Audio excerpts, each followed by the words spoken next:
കലിപ്പൻ മാഷിന്റെ ആമ്പൽപ്പൂവ്. രചന അവതരണം നന്ദുവച്ചു കൃഷ്ണ.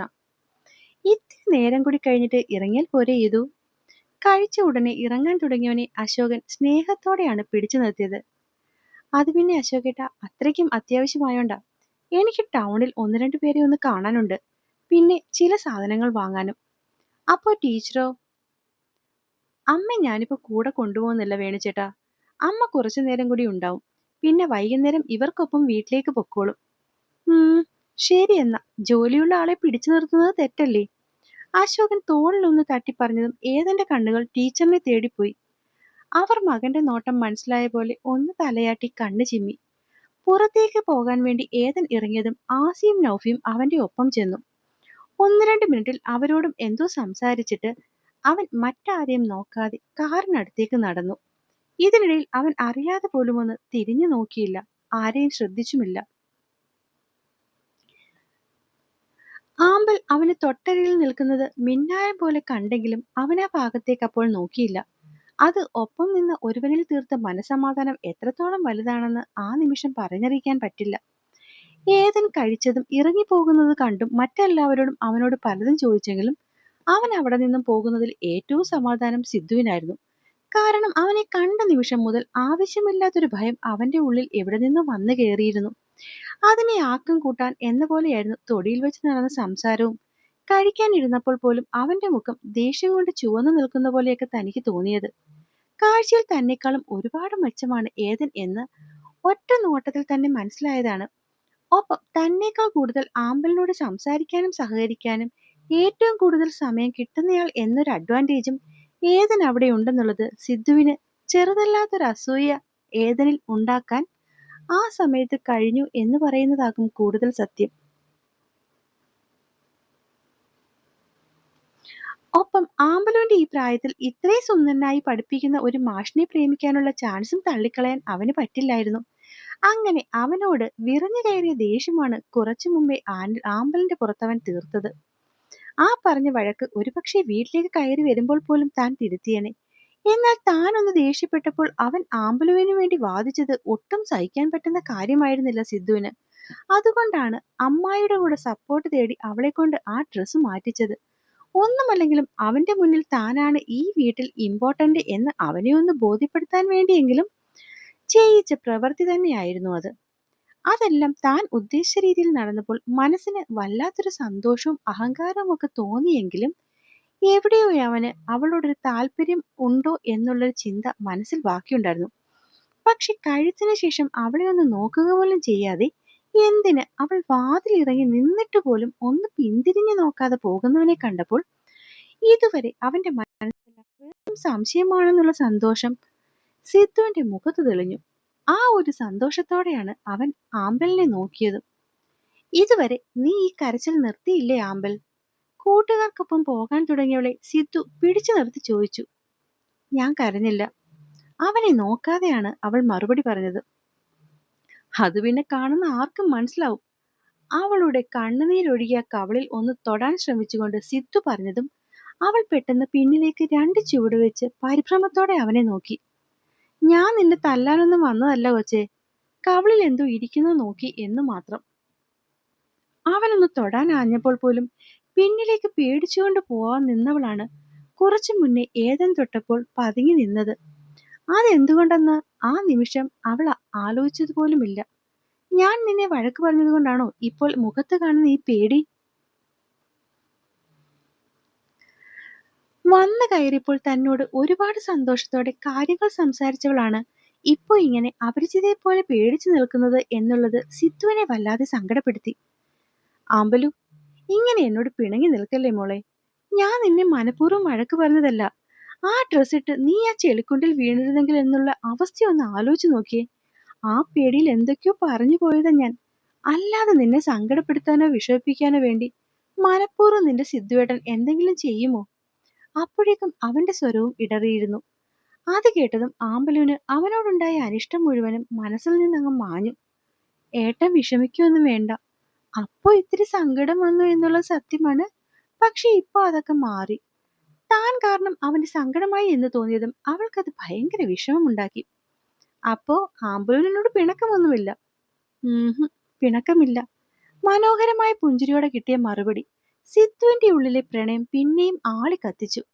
നിങ്ങൾ രണ്ട് വേട്ടാവളിയന്മാർ കൂടി ഇവിടെ നിൽക്കുകയാണോ? ആമ്പലും എന്തേ? അവളെ ഒറ്റയ്ക്കാക്കിയോ നിങ്ങൾ? ലങ്ങേരി ശർക്കരയിൽ പശ ഒട്ടിച്ചു വെച്ചിരിക്കുന്ന പോലെ അവളോട് ഒട്ടി നിൽക്കുമ്പോൾ അവൾ എങ്ങനെ ഒറ്റയ്ക്കാവും രമു? ആസി പല്ല് കടിച്ചു പിടിച്ചുകൊണ്ടാണത് ചോദിച്ചത്. എടാ, അവൻ ഒട്ടുകയാണെന്ന് മനസ്സിലായാൽ നിങ്ങൾ അവിടെ വായി നോക്കി നിൽക്കാതെ അങ്ങോട്ട് പോയി ഇടയ്ക്ക് കയറി അവർക്കിടയിൽ നിൽക്കുകയല്ലേടാ ചെറുക്കാ വേണ്ടേ? ഓ, ചെന്നേച്ചാലും മതി. കോപ്പ, അങ്ങോട്ട് ചെല്ല്. ഒരേ മറുപടി രണ്ടു തരത്തിൽ വന്നതും രമ്യ രണ്ടുപേരെ മാറി മാറി നോക്കി. എന്താടാ? എടി, ഞങ്ങൾ അങ്ങോട്ട് പോകാൻ പോയതാ. അപ്പോ അവക്കടെ അമ്മ തന്നെയാ പറഞ്ഞത്, അവർ രണ്ടുപേരുടെ എന്തെങ്കിലുമൊക്കെ സംസാരിച്ചു നിൽക്കട്ടെ, നിങ്ങളിപ്പോ അങ്ങോട്ട് പോകണ്ടാന്ന്. ഓ, അങ്ങനെയാണോ? ദാ ഇപ്പൊ ശരിയാക്കി തരാം. ദൂരെ നിൽക്കുന്നവരെ ഒന്ന് നോക്കിക്കൊണ്ട് രമ്യ അകത്തേക്ക് പോയി. ഇത്തിരി നേരം കഴിഞ്ഞതും അശോകൻ മാമൻ അവിടേക്ക് പോകുന്നതും സിദ്ധുവിനോട് എന്തോ കാര്യമായി സംസാരിക്കുന്നതും ആസിയും നൗഫിയും കണ്ടു.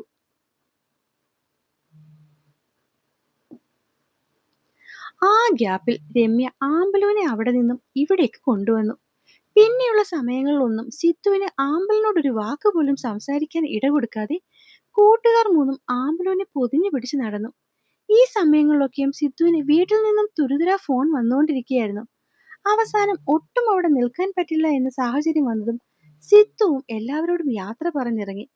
പോകാനിറങ്ങുന്ന ആ നേരമെങ്കിലും സിദ്ധുവിന് ആമ്പലിനോട് തന്റെ മനസ്സിലുള്ള കാര്യങ്ങൾ പറയണം എന്നുണ്ടായിരുന്നു. പക്ഷേ രമ്യ അവിടെ മുന്നേ കയറി കളിച്ചു. അവള് ആകെ മുഷിഞ്ഞു എന്ന് പറഞ്ഞ് അവളെ കുളിക്കാൻ വിട്ടു. അങ്ങനെ ആമ്പലിനെ ഒരു നോക്ക് കാണാതെയാണ് സിദ്ധു അവിടെ നിന്നും ഇറങ്ങിയത്. അവൻ പോയി ഇത്തിരി കഴിഞ്ഞതും ടീച്ചർ ഇറങ്ങാൻ തുടങ്ങി. ഒപ്പം ബാക്കി 3 പേരും. അവരത്രയും പേര് ഇറങ്ങുന്നു എന്ന് കണ്ടതും ആമ്പലിന് സങ്കടമായി. അപ്പോഴാണ് ഉച്ചയ്ക്ക് ഒരുവൻ പറഞ്ഞ വാക്കുകൾ അത്രയും അവൾ ഓർത്തെടുക്കുന്നതും അവരോട് പറയാൻ തുടങ്ങുന്നതും. പക്ഷെ അച്ഛനും അമ്മയോടും അങ്ങോട്ട് പോയി ചോദിച്ച് ടീച്ചറുടെ ഒപ്പം പോകാൻ അവൾക്ക് ശരിക്കും ഭയമായിരുന്നു. മഞ്ജു, അശോക, ഞാൻ മോളെയും കൂടി വീട്ടിലോട്ട് കൊണ്ടുപോകുക കേട്ടോ. ഇനി എന്തിനാ ടീച്ചറെ? ഇത്രയും നേരം കണ്ടതല്ലേ? അവളെ പറഞ്ഞു വിടാൻ ഇഷ്ടമില്ലാതെ എങ്കിൽ ആർക്കും മനസ്സിലാവാത്ത വിധം മഞ്ജു ചിരിച്ചുകൊണ്ടാണ് ചോദിച്ചത്. അത് പിന്നെ ഞങ്ങൾ 3 പേരും ടീച്ചറിന്റെ അടുക്കലേക്കാണ് പോകുന്നത് മഞ്ജുമ്മേ, ഊഞ്ഞാലാടാൻ. അപ്പൊ പിന്നെ അവളെ ഇവിടെ നിർത്താൻ പറ്റുമോ? കുറച്ചു നേരം ടീച്ചറിന്റെ വീട്ടിൽ പോയിരുന്നിട്ട് ഞങ്ങൾ വൈകുന്നേരം തീരും മുന്നേ ഇങ്ങ് വന്നോളാം. പ്ലീസ് അശോക മാമ, ഞങ്ങൾ അവളെ കൂടി കൊണ്ടുപോയിക്കോട്ടെ. മഞ്ജുവിനോട് ചോദിക്കാതെ രമ്യ നേരെ അശോകനോട് അങ്ങ് ചോദിച്ചു. അയാൾ ഭാര്യയ്ക്ക് മുന്നേ മകളുടെ മുഖത്തേക്കാണ് നോക്കിയത്. അവളുടെ മുഖം കണ്ടതും അദ്ദേഹം പോകാൻ വേണ്ടി അനുവാദം കൊടുത്തു. ഒപ്പം മറുത്തെന്തോ പറയാൻ തുടങ്ങിയ മഞ്ജുവിനെ ഒരു നോട്ടത്തിൽ തന്നെ അടക്കി നിർത്തുകയും ചെയ്തു അശോകൻ മാമൻ ആ നിമിഷം. ഈ നേരം ഏതൻ വല്ലാത്തൊരു അസ്വസ്ഥതയോടെ തന്റെ വീടിന്റെ വാതിലിലേക്ക് നോക്കിയിരിക്കുകയായിരുന്നു, ആരെയോ ഒരാളെ പ്രതീക്ഷിച്ചുകൊണ്ട് തന്നെ. എടി ആമ്പലെ, നിന്റെ ആ കൊതുക് ചേട്ടനില്ലേ? കൊതുക് ചേട്ടനോ? വരമ്പിലൂടെ നടന്നുകൊണ്ടിരുന്നവൾ പെട്ടെന്ന് തിരിഞ്ഞു നിന്ന് ആസിയെ നോക്കി. ആ കൊതുകൻ. നീ ആരെ പറ്റിയാ ചേക്കാ പറയുന്നേ? എടി, ഇന്ന് നിന്റെ വീട്ടിൽ വന്ന് ഷോ കാണിച്ച ആ മനുഷ്യനില്ലേ? സിദ്ധുവേട്ടനെ പറ്റിയാണോ നീ പറയുന്നേ? ഓ, അവളുടെ ഒരു കുദ്വേട്ടൻ. പല്ല് കടിച്ചു പിടിച്ച് ദേഷ്യം അമർത്തിയിട്ടും ആസിക്ക് അങ്ങോട്ട് സഹിക്കാൻ പറ്റുന്നുണ്ടായിരുന്നില്ല. എടി കൊതുകേട്ടൻ, അത് മതി. അതിൽ കൂടുതൽ ഡെക്കറേഷൻ ഒന്നും നീ അയാൾക്ക് കൊടുക്കണ്ട. ഇന്നത്തെ സിദ്ധുവേട്ടന്റെ പ്രവൃത്തികൾ കാരണമാകും അവൻ ഇത്രയും ദേഷ്യമെന്ന് മനസ്സിലാക്കിയത് കൊണ്ട് തന്നെ അവള് കൂടുതൽ തർക്കത്തിന് പോയില്ല. ആവട്ടെ. അവനെ സമ്മതിച്ചുകൊണ്ട് അവള് പിന്നെയും മുന്നിലേക്ക് നടന്നു. കുറച്ചു മുന്നേ ടീച്ചർ എന്തോ കാര്യം ചോദിച്ചതിന് മറുപടിയായി രമ്യയും നൗഫിയും ടീച്ചറിന്റെ മുന്നിലും പിന്നിലുമായി കാര്യം പറഞ്ഞുകൊണ്ട് അവർക്ക് കുറച്ചു മുന്നേ തന്നെയുണ്ട്. അതൊക്കെ പോട്ടെ, ഞാൻ പറഞ്ഞു വെച്ചത് എന്താണെന്ന് വെച്ചാൽ,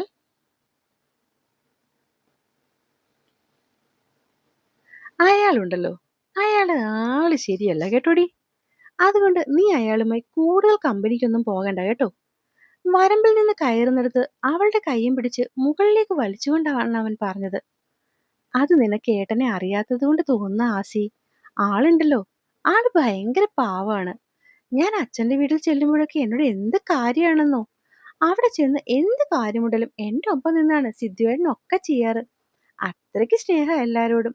ഇന്നിപ്പോ ഞാൻ അവിടെ വീഴുമെന്ന് കരുതി ആള് പേടിച്ചിട്ടുണ്ടാവൂടാ. അതാവും അങ്ങനെയൊക്കെ ദേഷ്യപ്പെട്ടത്. അല്ലെങ്കിൽ ഉണ്ടല്ലോ, ഏട്ട ശരിക്കും പാവാ. നേരാ നേരാ. ഇന്ന് ഞങ്ങള് കണ്ട പാവത്തരമല്ലേ? അവൻ അവളെ ഒന്ന് നോക്കി തല കുലുക്കി. ആസി, പെണ്ണെ നീ ചുമ്മാതെ അങ്ങേരെ ഡിഫെൻഡ് ചെയ്തോണ്ട് വരല്ലേ. അതും എന്റെ അടുത്തോട്ട്. അവളോടൊരു പാവം പോലും. അവന് ഇന്ന് നടന്ന പല കാര്യങ്ങളും ഒരുമിച്ച് മനസ്സിലൂടെ ഓടി. എടാ അത് മതി ന്യായീകരിച്ചത്. അല്ലേലും നിനക്ക് ഈ ലോകത്തുള്ള എല്ലാവരും നല്ലവരാ. എന്നാലും ഞാൻ പറയുക ആമ്പലെ, അങ്ങേര് ശരിയല്ല. അറത്ത് മുറിച്ച് പറയും പോലെയാണ് അവൻ അവന്റെ അഭിപ്രായം അപ്പോൾ തുറന്നു പറഞ്ഞത്. പിന്നെ അതിൽ കൂടുതൽ നേരം തൂങ്ങി നിൽക്കാൻ അവളും ആഗ്രഹിച്ചില്ല. അതെ, രണ്ടും കൂടി അവിടെ കാര്യം പറഞ്ഞുകൊണ്ട് നിന്നാൽ ഇന്ന് ടീച്ചറിന്റെ വീട്ടിലെത്താൻ മണിക്കൂറുകൾ എടുക്കും കേട്ടോ. അവരിലെ മുന്നേ പോയി ആദ്യം നടന്നുകൊണ്ടിരുന്ന രമ്യ തിരിഞ്ഞു നോക്കി രണ്ടുപേരെയും വഴക്ക് പറഞ്ഞതും അവര് സ്പീഡ് കൂട്ടി അവർക്കൊപ്പം എത്തി. ടീച്ചറെ, ഈ വീടിന്റെ വാതിലൊക്കെ തുറന്നിട്ടിട്ട് ടീച്ചറിന്റെ മോനിത് എവിടെ പോയതാ? അകത്തേക്ക് കയറി ചുറ്റുപാട് നോക്കിക്കൊണ്ട് രമ്യ മുന്നിലേക്ക് നടന്നു. എന്തായാലും വാതിൽ തുറന്നിട്ട് അവന് വേറെ എങ്ങും പോകാൻ വഴിയില്ല. ഇവിടെ എവിടെയെങ്കിലും കാണും. ഇല്ല ടീച്ചറെ, ഇവിടെ എങ്ങും കാണുന്നില്ല. ആസിയും നൗഫിയും കൂടി പറഞ്ഞു ടീച്ചർ ബാഗിലിരുന്ന ഫോൺ എടുത്ത് ഏതനെ വിളിക്കാനായിട്ട് തുടങ്ങി. ആ നേരത്താണ് അടുക്കളയിലെ ശബ്ദം കേൾക്കുന്നത്. സാറ് അടുക്കളയിലാണെന്ന് തോന്നുന്നു. യദുവോ? നടക്കുന്ന കാര്യം വല്ലതും പറ പിള്ളേരെ. ഒരിടത്തിരുന്നാൽ വെള്ളം വരെ അവിടെ കൊണ്ടുപോയി കൊടുക്കണം അവന്. അങ്ങനെ പോലും ചെറുക്കൻ അടുക്കളയിലോട്ട് കയറില്ല. പിന്നെ അപ്പോ സാറിനൊരു ചായ പോലും ഉണ്ടാക്കാൻ അറിയില്ലേ ടീച്ചറെ? ടീച്ചറിന് മുന്നേ നടന്നുകൊണ്ടിരുന്നവൾ പെട്ടെന്ന് തിരിഞ്ഞു നിന്ന് ചോദിച്ചു. ആര് പറഞ്ഞു അറിയില്ലെന്ന്? അവനെല്ലാം നല്ല രുചിയിൽ ചെയ്യാൻ അറിയാം. ഒന്നുമില്ലെങ്കിലും ഇത്രയും കാലം പുറത്തു നിന്നൊക്കെ പഠിച്ചവനല്ലേ ആസി. പക്ഷെ അവൻ അടുക്കളയിലോട്ട് കയറിയില്ല. ഈ കാര്യത്തിൽ ഒരു രക്ഷയില്ലാത്ത മടിയാ ചെറുക്കന്. പിന്നെ ചില ദിവസം നല്ല മൂടൊക്കെ ആണെങ്കിൽ കിച്ചണിൽ കയറും. അന്നവൻ വെക്കുന്ന ഫുഡിനൊക്കെ എന്ത് ടേസ്റ്റ് ആണെന്നോ. ഷെടാ, ഇത് നമ്മൾ നേരത്തെ അറിഞ്ഞില്ലല്ലോ. അറിഞ്ഞിരുന്നെങ്കിൽ സാറിനെ കൊണ്ട് എന്തെങ്കിലുമൊക്കെ ഉണ്ടാക്കി കഴിപ്പിക്കാമായിരുന്നു. അതൊന്നും നടപ്പില്ല പിള്ളേരെ. അവൻ എന്തെങ്കിലും ഉണ്ടാക്കണമെങ്കിൽ അവനായിട്ട് നിശ്ചയിക്കണം. പറയുന്നതിന്റെ കൂടെ ടീച്ചർ അടുക്കളയിലെത്തിയിരുന്നു. അവിടെ ചെന്നത് മുന്നിൽ കാണുന്ന കാഴ്ചയിൽ ടീച്ചറും ഒപ്പം നിന്നവരും ശരിക്കും ഞെട്ടിപ്പോയി. ഏതൻ കിച്ചണിലുണ്ട്, അതും കാര്യമായ പാചകത്തിൽ തന്നെ. എന്റെ ദൈവമേ, ഞാനിത് എന്താ കാണുന്നത്? ഇന്ന് അഗ്നിപർവ്വതം വല്ലതും പൊട്ടി വീഴുമെന്നാ തോന്നുന്നത്. പിന്നിൽ നിന്നുള്ള ടീച്ചറിന്റെ ശബ്ദത്തിൽ ഏതനൊന്ന് തിരിഞ്ഞു നോക്കി. അഗ്നിപർവ്വതമൊക്കെ പിന്നെ പൊട്ടിക്കാം. തൽക്കാലം ഫ്ലാസ്കിൽ ഇട്ട് വെച്ചിരുന്ന കാപ്പി അമ്മ ഇവർക്കെടുത്ത് കൊടുക്ക്. ടീച്ചറിനെ നോക്കി കാര്യമായി പറയുന്നതിന്റെ മുഖത്തായിരുന്നു ആമ്പലിന്റെ കണ്ണുകൾ. ഷർട്ടിലും കാവിക്കൈലിലും ഇതിനു മുന്നേയും കണ്ടിട്ടുണ്ട്. പക്ഷെ ഇങ്ങനെ തലയിൽ ഒരു കെട്ടൊക്കെ വെച്ച് കെട്ടി കയ്യിൽ തവിയൊക്കെ പിടിച്ച് ഏപ്രൺ ചുറ്റി മറ്റൊരു രൂപം. ഒപ്പം കുറെ അധികം നേരം ചൂടിൽ നിന്നതിന്റെ ആവാം മുഖമൊക്കെ ചുവന്ന് നെറ്റിത്തടത്തിൽ നിന്നും വിയർപ്പ് തുള്ളികൾ ഒഴുകുന്നുണ്ട്. അത് കൈയുടെ പിൻഭാഗത്തുകൂടി രണ്ടു വശത്ത് വെച്ച് നീക്കുന്നു. എന്താ സർ, കാര്യമായ പാചകത്തിലാണോ? എന്താ സാറേ ഉണ്ടാക്കുന്നേ? സാറിന് ഹെൽപ്പ് വേണോ എന്ന് ഞാൻ ചോദിക്കില്ല കേട്ടോ. കാരണം അടുക്കളയിൽ കയറാൻ എനിക്ക് മടിയാണ്. ബാക്കി മൂന്നുപേരുടെയും അഭിപ്രായങ്ങൾ തുരുതുരെ വന്നിട്ടും അതിലൊന്നും മിണ്ടാതെ തന്നെ നോക്കി നിൽക്കുന്നവളെ ഏതൻ കണ്ടെങ്കിലും പക്ഷെ അവൾക്ക് അവൻ മുഖം കൊടുത്തില്ല. തൽക്കാലം എല്ലാവരും നിന്ന് എനിക്ക് ബുദ്ധിമുട്ടുണ്ടാക്കാതെ അടുക്കളയിൽ നിന്ന് ഒഴിഞ്ഞു തന്നാൽ വലിയ ഉപകാരം. അതുകൊണ്ട് ഈ കോഫി സ്നാക്സുമായി എല്ലാവരും പുറത്തേക്ക് വിട്ടോ. ചെല്ല് ചെല്ല്, വേഗം പോവാൻ നോക്ക്. പറഞ്ഞുകൊണ്ട് തന്നെ അവൻ എല്ലാവരെയും ഒരുപോലെ പുറത്തേക്ക് പറഞ്ഞു വിട്ടു. ഒപ്പം തിരിഞ്ഞു തിരിഞ്ഞ് തന്നെ നോക്കുന്നവളെ കണ്ടില്ലെന്ന് നടിച്ചു. ഇത്തിരി കഴിഞ്ഞതും തന്റെ പിന്നിലൊരു നിഴലടക്കം അവൻ കണ്ടു. ഞാൻ ഞാൻ എന്തെങ്കിലും സഹായിക്കണോ സർ? വേണ്ട. തിരിഞ്ഞുപോലും നോക്കാതെയാണ് അവൻ മറുപടി കൊടുത്തത്. ഒന്ന് രണ്ട് നിമിഷം കഴിഞ്ഞതും സൈഡിലെ സിങ്കിലെ പാത്രത്തിന്റെ ശബ്ദം കേട്ട് നോക്കുന്നവൻ കാണുന്നത് അവിടെ കിടന്ന പാത്രങ്ങൾ മുഴുവൻ കഴുകുന്നവളെയാണ്. നിന്നോടല്ലേ പറഞ്ഞേ ഒന്നും ചെയ്യേണ്ടെന്ന്? അവിടേക്ക് ചെന്ന് അവളുടെ കയ്യിൽ നിന്നും പാത്രം വാങ്ങി സിങ്കിലേക്ക് ഇട്ടുകൊണ്ട് അവൻ ദേഷ്യപ്പെട്ടതും അവളുടെ കണ്ണ് നിറഞ്ഞൊഴുകി. ഞാൻ എന്നോടെന്തിനാ പിണങ്ങുന്നേ? പിണങ്ങിയോ? ആര് പിണങ്ങി? അല്ലെങ്കിൽ തന്നെ നിന്നോട് ഞാൻ എന്തിനാ പിണങ്ങുന്നത്? ഉള്ളിലുള്ള പരിഭവങ്ങൾ മറയ്ക്കാൻ കഴിയാതെ അവൻ അവളെ നോക്കാതെയാണ് പറഞ്ഞത്. അല്ല, എനിക്കറിയാം പിണങ്ങിയെന്ന്. തന്നെ നോക്കാതെ നിൽക്കുന്നവന്റെ അടുത്തേക്ക് അല്പം കൂടി നിന്ന് അവള് പിന്നെയും പറഞ്ഞതും ഇത്തവണ കണ്ണീര് ശരിക്കും ഒഴുകിയിരുന്നു. അത് കണ്ടതും ഏതൻ വല്ലാതെയായി. നീ ഇതെന്താ കാണിക്കുന്നേ അമലു? ഒരു കാര്യം നിന്നോട് പറയാൻ പറ്റില്ല, അപ്പോഴേക്കും കിടന്ന് കരഞ്ഞോളും. ഉച്ച മുതൽ ഇത് തന്നെയല്ലേ നിനക്ക് പരിപാടി? എന്നിട്ട് മതിയാക്കാറായില്ലേ? അവൾ കരയുന്ന കണ്ട് ദേഷ്യത്തിൽ അവൻ ചൊടിച്ചതും പെണ്ണിന്റെ കണ്ണുകൾ പിന്നെയും വിതുമ്പാനായി തുടങ്ങി. മതി അമലു, നിർത്തിക്കോ, അല്ലെങ്കിൽ നീ എന്റെ കയ്യിൽ നിന്ന് തല്ലുകൊണ്ടാവും കരയാൻ പോകുന്നത്.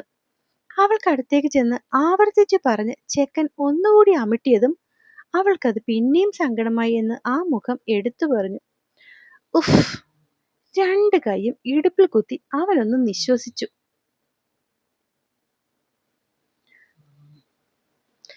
എന്താ അപ്പോ നിന്റെ പ്രശ്നം? എന്തിനാ നീ കരയുന്നേ? എന്തിനാ എന്നോട് പിണങ്ങിയേ? പിന്നെയും വിതുമ്പി. പിണങ്ങയല്ല വേണ്ടത്, നല്ല രണ്ട് തല്ലു തരാനാ എനിക്ക് തോന്നിയത്. തല്ലാനോ? അവളുടെ ചുണ്ടു കൂർത്തു. പിന്നല്ലാതെ, ഇന്ന് നീ കാണിച്ചു കൂട്ടിയതൊക്കെ കണ്ടിട്ടുണ്ടല്ലോ. അവിടെ വെച്ച് നീ എന്റെ കയ്യിൽ നിന്ന് വാങ്ങിയനെ. പിന്നെ നിന്റെ അച്ഛനും ചേഴക്കാരും ഒക്കെ അവിടെ നിന്നതുകൊണ്ട് ഞാൻ വേണ്ടെന്നങ്ങ് വെച്ചതാ. ഇത്തിരി കലിയോടെ ചെറുക്കൻ അവളെ നോക്കി. ആ നോട്ടത്തിൽ പേടിച്ചെന്ന പോലെ അവൾ പെട്ടെന്ന് മിഴികൾ താഴ്ത്തി. എന്തേലും ഒന്ന് പറയുമ്പോൾ ഇങ്ങനെ കുനിഞ്ഞു നിന്നാൽ മതിയല്ലോ, എളുപ്പമായില്ലേ? ഒന്ന് ആലോചിച്ച് നോക്കിയേ, ഇന്ന് ഉച്ചയ്ക്ക് എന്ത് സുന്ദരിക്കുട്ടിയായിട്ട് ഒരുങ്ങി നിന്നാ നീ.